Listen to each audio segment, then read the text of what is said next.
हम लोग फिर डिस्कस करेंगे। आज हमारी जो बात चल रही थी लॉस ऑफ स्टॉक की बात चल रही थी, आपने पिछले वीडियो में देखा होगा, समझा होगा। इसको तो हम आगे बढ़ाते हैं कि अगर हमारे लॉस ऑफ फिक्स एसेट हो, जैसे कि हम सब जानते हैं कोई भी इवेंट अगर हो, कोई भी एबनॉर्मल सर्कमस्टांसेज हो तो लॉस हो सकता है, चाहे वो गुड्स का लॉस हो या फिर वो एसेट का लॉस हो। तो आज हम लोग बात करेंगे कि अगर एबनॉर्मल सर्कमस्टांसेज हैं जिसके चलते अगर हमारे बिजनेस इंटरप्राइज का कोई एसेट नुकसान हो जाता है, एसेट का लॉस हो जाता है, जैसे फर्नीचर है, मशीन है, जनरेटर है, इस तरह कोई लॉस हमारा होता है जो कि हमारे एसेट है, तब हम लोग कैसे अकाउंटिंग ट्रीटमेंट करेंगे। तो देखना यह है कि अगर वो हमारे एसेट इंश्योर्ड हैं तो क्या होगा, अगर उस एसेट का हमने इंश्योरेंस नहीं कराया है तो क्या होगा। हम लोग इंश्योरेंस इसलिए करा लेते हैं कि जब हमारा लॉस हो जाएगा तो हम लोग इंश्योरेंस कंपनी से मांग करेंगे, क्लेम करेंगे और वो इंश्योरेंस कंपनी उसकी क्षतिपूर्ति हमें कर देगी, जब करे हमें कर देगी। उसके लिए हमें नियम के अनुसार इंश्योरेंस कंपनी से क्लेम करना होता है और कंपनी जहां सहमत होती है जितना अमाउंट पर उतना हमें चेक में या कैश में जैसे देना चाहे वो दे सकती है। अक्सर चेक में पेमेंट उसका आते रहता है। एनीवे, तो हम लोग देख रहे हैं कि अगर ये लॉस ऑफ फिक्स एसेट है और अनइंश्योर्ड है तो सबसे पहले देख लें कि हम लोग क्या जर्नल एंट्री पास करेंगे, एडजस्टमेंट की जर्नल एंट्री कैसे पास करेंगे। मान लेते हैं कि हमारा क्या है, अनइंश्योर्ड है, तो पहली बात जो एडजस्टमेंट की जर्नल पास करेंगे वो ये है। एडजस्टमेंट जर्नल क्या हो सकता है, ध्यान रखना है एसेट हमारा घट जाएगा, कम हो जाएगा। ये तो लॉस हो गया, अब तो मिलेगा नहीं, मिलने वाला होगा तो क्लेम मिलेगा, बाद में चेक वगैरह जाएगा। तो जैसे लॉस हो तो हम लोग एंट्री पास करते हैं, लॉस ऑफ डॉट एसेट। कोई तो एसेट होगा, हम लोग उस एसेट का नाम रख देंगे उसमें, या loss by accident, loss by fire, loss by theft, कुछ भी लिख दो। तो सीधे कुछ ऐसा कर देना कि लॉस ऑफ फिक्स एसेट, ये भी चलेगा नाम। तो loss of fix asset debit हम कर देते हैं, या लॉस बाय फायर डेबिट कर सकते हैं, या लॉस बाय एक्सीडेंट डेबिट कर सकते हैं, या लॉस बाय थेफ्ट एक्सीडेंट, जो कहना आप कर लो, बस उस लॉस को हमें डेबिट करना है। तो डेबिट हो गया और तब वो जो एसेट है जो लॉस हो गया उसको हम लोग क्रेडिट कर देंगे, या कंसर्न्ड एसेट अकाउंट,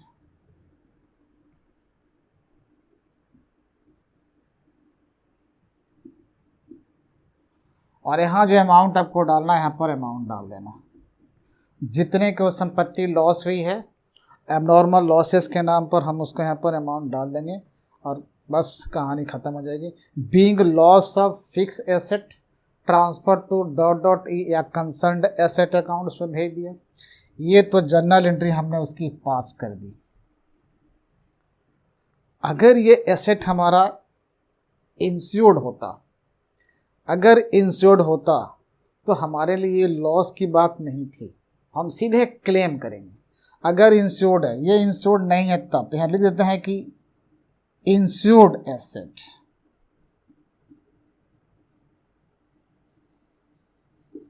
अगर इंश्योर्ड एसेट होता तब इसके बदले में हम लोग एक एंट्री पास करते, ये हम पास कर दे रहे हैं।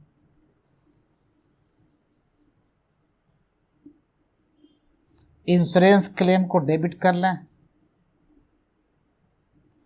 या इंश्योरेंस कंपनी के हम लोग डेबिट कर सकते हैं।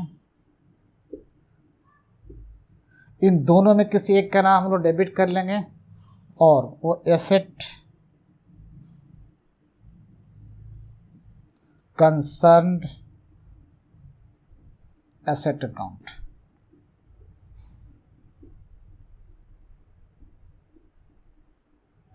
जितना अमाउंट था यहां पर हम डाल सकते हैं।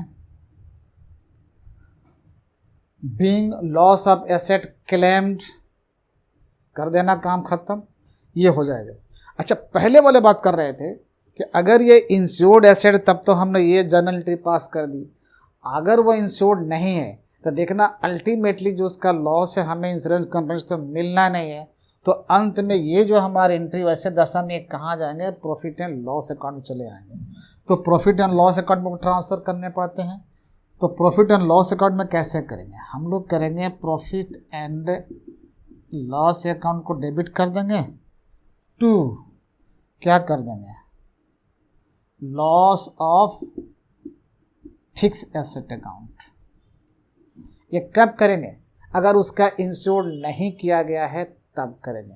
यानी एक बार ये एंट्री पास करेंगे जनरल एंट्री, उसको एसेट सब में कम कर दिया और दोबारा अंत में क्या किया, प्रॉफिट एंड लॉस अकाउंट में ट्रांसफ़र कर दिया। तो ये हमारा है लॉस ऑफ फिक्स एसेट के दशा में ये एडजस्टमेंट की एंट्री हो सकती है।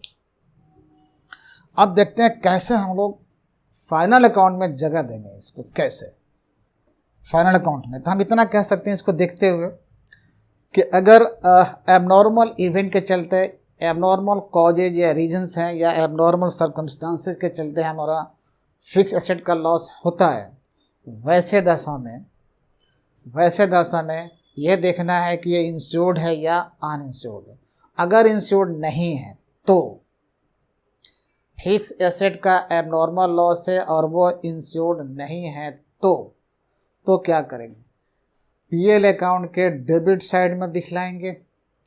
पीएल अकाउंट के डेबिट साइड में लॉस ऑफ फिक्स एसेट के नाम से शो कर देंगे पूरा अमाउंट लॉस का, और फिर दोबारा बैलेंस शीट के एसेट साइड में जो कंसर्न्ड एसेट है उससे इस लॉस के अमाउंट को माइनस कर देंगे। किस नाम से, नाम वही है loss of dot fix asset के नाम से माइनस कर देंगे। इस तरह से ये 2 बार लिखा जा चुका। अभी एग्जाम्पल हम लोग देखेंगे कैसे करेंगे। अगर इंश्योरेंस कराया गया है, अगर इस एसेट का इंश्योरेंस हुआ है, बीमा हुआ है और बीमा कंपनी से हमने इंश्योरेंस क्लेम किया है, तो क्या हो, और हमारे पूरे क्लेम कंपनी एक्सेप्ट कर लेती है, वैसे दशा में लॉस तो हुआ नहीं हमारा। तो जब लॉस नहीं हुआ और इंश्योरेंस कंपनी एक्सेप्ट कर लेती है तो फाइनल अकाउंट में कहाँ कहाँ शो करेंगे, तो एक बार इसको शो करेंगे कहाँ पे, बैलेंस शीट के एसेट साइड में। संबंधित एसेट से माइनस करेंगे किसको, ये एंट्री होगी नहीं वैसी दशा में, संबंधित एसेट से माइनस करेंगे उस लॉस ऑफ फर्नीचर को, और फिर दोबारा बैलेंस शीट के एसेट साइड में ही इंश्योरेंस क्लेम या इंश्योरेंस कंपनी के नाम से शो करेंगे। और इस तरह से हमें 2 बार एडजस्टमेंट का हो गया। कभी कभार ऐसा हो सकता है कि ये पार्टली एक्सेप्ट हो। अगर पार्टली एक्सेप्ट होगा तो फिर कुछ ना कुछ पोर्शन इसका हमारा हमेशा के लिए लॉस चला जाएगा, तो उसको हम लोग पीएल अकाउंट के डेबिट साइड में लिखते हैं, और बैलेंस शीट में जहाँ माइनस करते थे एसेट से तो माइनस करना है। तो हम एक एग्जाम्पल लेते हैं, पूरी बात समझ में आ जाएगी, और लगे हाथ में भी बताएंगे हम कि अगर ये ट्रायल बैलेंस के अंदर हो तो क्या करेंगे। फिलहाल इसको मिटा देते हैं, ये हमारे एडजस्टमेंट हमें समाप्त करते हैं। अब इस पर हम बात करेंगे। एक एग्जाम्पल का सहारा लेते हैं।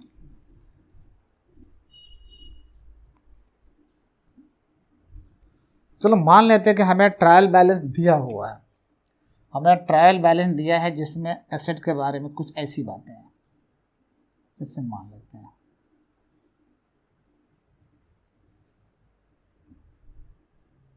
शॉर्टकट लिखते हैं, ये हमारा ट्रायल बैलेंस है, इसमें लिखा है फर्नीचर,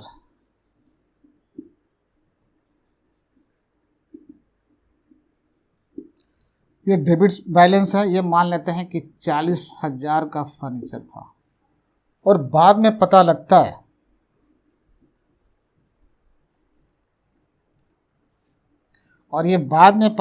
है कि इस 40,000 में से 10,000 का फर्नीचर आग से नष्ट हो गया। Loss of furniture by fire कितना, मान लेते हैं कि ये 10,000 का है, अनइंश्योर्ड है, इंश्योर्ड नहीं है। इसका सूचना के आधार पर हम लोग काम कर सकते हैं कि 10,000 का फर्नीचर अग्नि से नष्ट हुआ जिसका कोई इंश्योरेंस नहीं था। अगर ऐसा हो तो हम लोग क्या करेंगे, बिल्कुल ये पूरा का पूरा लॉस हो गया, तो हम लोग एक बार आएंगे प्रॉफिट एंड लॉस अकाउंट के अंदर आएंगे। हम ऐसा लिखते हैं प्रॉफिट एंड लॉस अकाउंट। इसके डेबिट साइड में इस पूरे लॉस के अमाउंट को नोट करेंगे, लॉस ऑफ फर्नीचर से।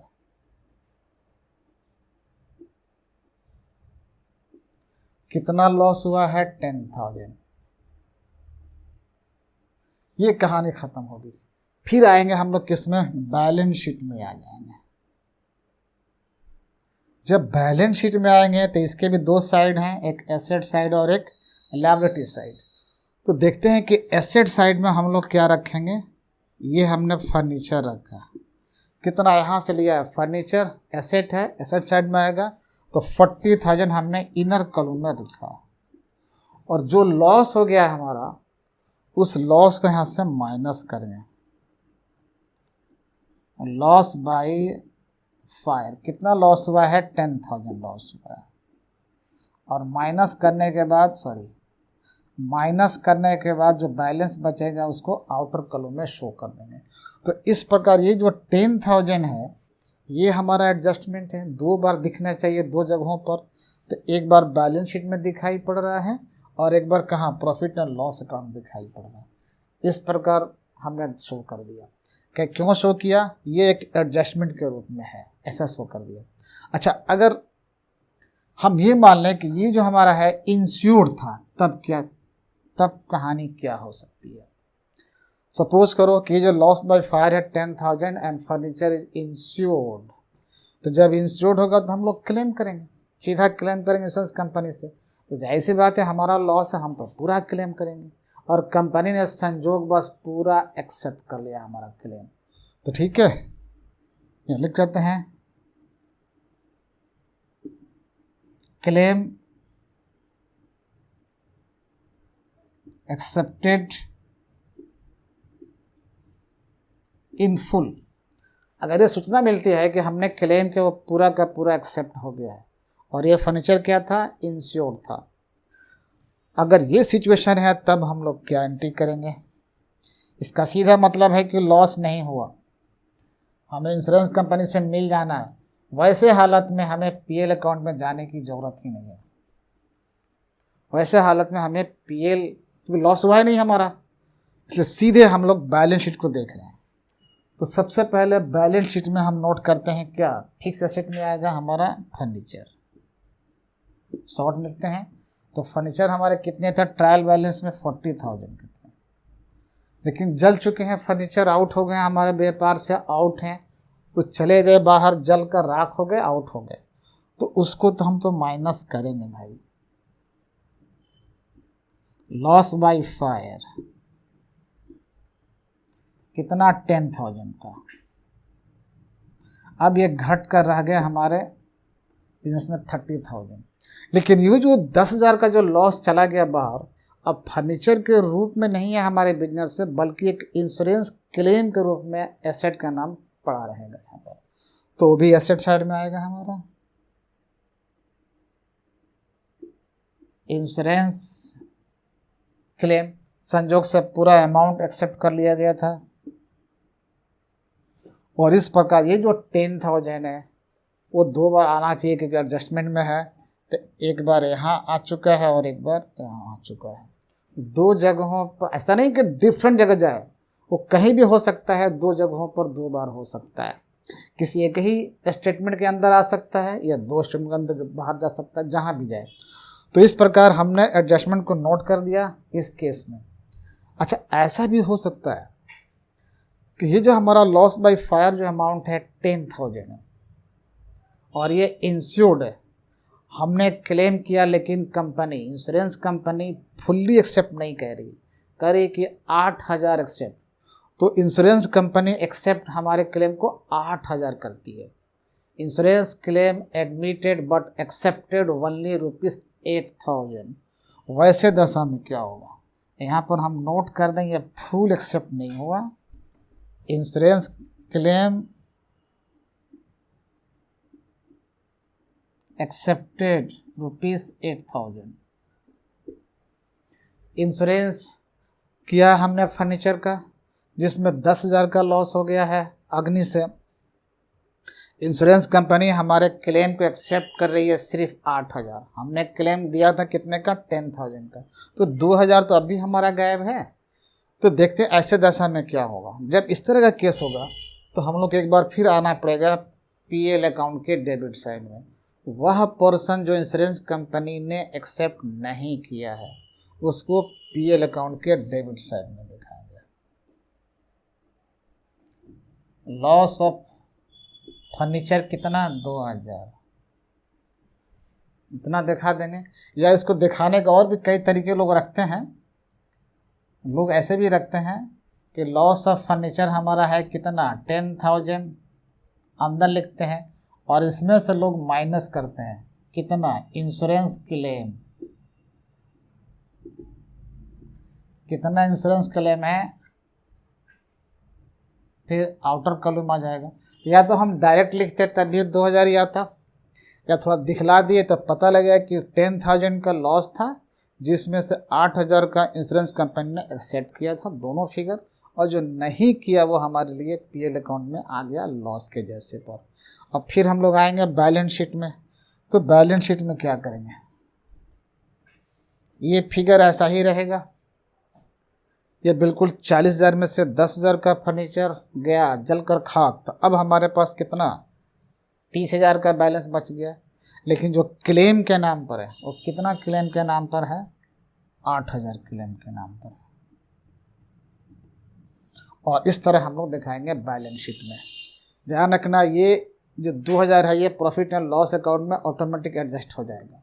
या तो प्रॉफिट बढ़ेगा घटेगा मीन्स, या तो लॉस के बाद प्रॉफिट घट जाएगा और जाकर के कहीं ना कहीं बैलेंस शीट में इधर कैपिटल में एडजस्टमेंट उसका हो जाएगा और दोनों साइड वो मैच कर जाएगा इस तरह से। तो आपने देखा किस तरह का लॉस ऑफ फर्नीचर या loss of any fix asset हो, इंश्योर्ड हो क्या करेंगे, अनइंश्योर्ड हो क्या करेंगे, फुल्ली इंश्योरेंस क्लेम एडमिट होगा तो क्या करेंगे, पार्शियली होगा तो क्या करेंगे। तो एडजस्टमेंट एंट्री भी हम लोग कर सकते हैं और इस तरह से फाइनल अकाउंट में जगह हम लोग इसको दे सकते हैं चीज़ को।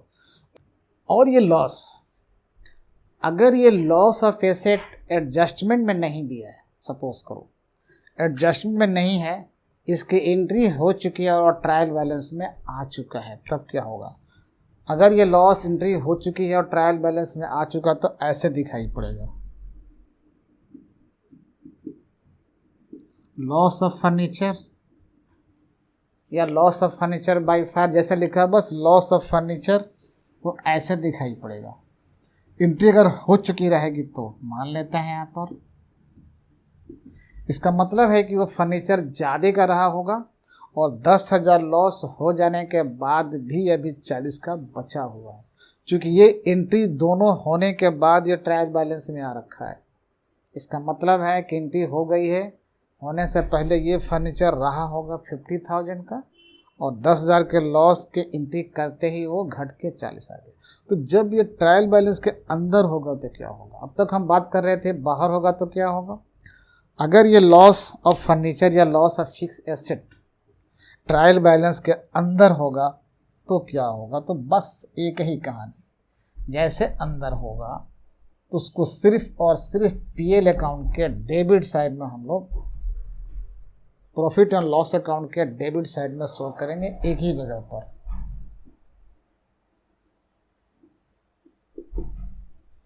तो लॉस ऑफ फर्नीचर कितना है, 10,000 बस। और ये कहानी यहाँ पर जो बैलेंस शीट है वो तो आएगा कहाँ से, ट्रायल बैलेंस से आएगा। तो ट्रायल बैलेंस में आप देख रहे हैं कितना फर्नीचर लिखा हुआ है, सीधे आउटर कॉलम में, यानी एक ही बार आना है इसको। ये भी एक बार ही आएगा, ट्रायल बैलेंस में है एक बार जाना, एसेट है तो आ गया इसमें, और ये भी एक बार जाएगा 10,000 कहाँ जाएगा, सिर्फ प्रॉफिट एंड लॉस अकाउंट के डेबिट साइड में, और कहानी ख़त्म हो जाती है। ठीक है, बात समझ में आ गई। Thank you.